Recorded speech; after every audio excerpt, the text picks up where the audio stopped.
Shalom. This week's Sedra is Sedra Reeh. One of the ills of the internet is the plethora of fly-by-the-night businesses advertised on every website, blog, and social networking site that we see. While sometimes we find exactly what we're looking for on these sites, most times these advertisements are not publicizing successful businesses, but rather unscrupulous institutions that are looking to rip off unsuspecting customers. Some of the biggest of these rip-off institutions are loan companies offering great rates on unbelievable loans. Lending money is a great kindness. A loan can help people bridge difficult times, start a business, or simply get off their feet and get to moving on currently unreachable ventures. One of the 613 mitzvos is to lend funds to needy people. While not the focus of this week's Torah portion, the Shemitah year is discussed in this week's Sedra, and specifically the law that states that on the 7th year, all loans are forgiven.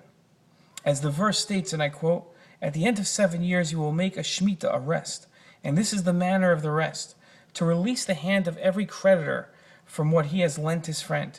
He shall not exact from his friend or his brother, because the time of the release of the Lord has arrived." The Shemitah year is when all loans are forgiven.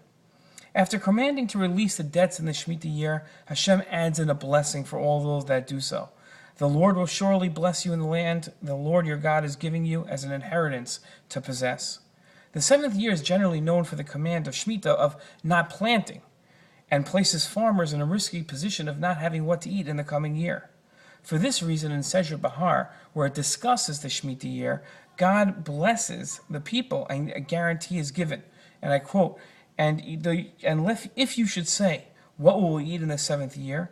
We will not sow and we will not gather in our produce.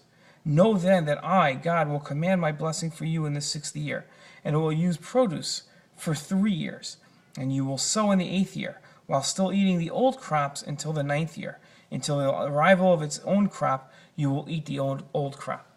A guaranteed blessing for not planting makes sense. After all, I'm scared that I'm not going to have enough to eat, right? But why is it that we find a blessing for those that release loans? Through various laws, the Torah created an atmosphere that made lending a favorable proposition for people. When the Shemitah year comes around, the lenders know that they will have to forgive all debts soon. Lenders will hesitate lending money naturally. Therefore, Hashem promises, Hashem will bless the land, meaning that the loaners will be rewarded with great blessing by lending in the face of a mandatory loan release in the coming Shemitah year. Even though God knows that it's going to be tough for us to loan money in a year where the loan is forgiven, God offers a blessing and promises and guarantees that this person will not be at loss for the money he has lent, even if the debt is released. Shabbat Shalom.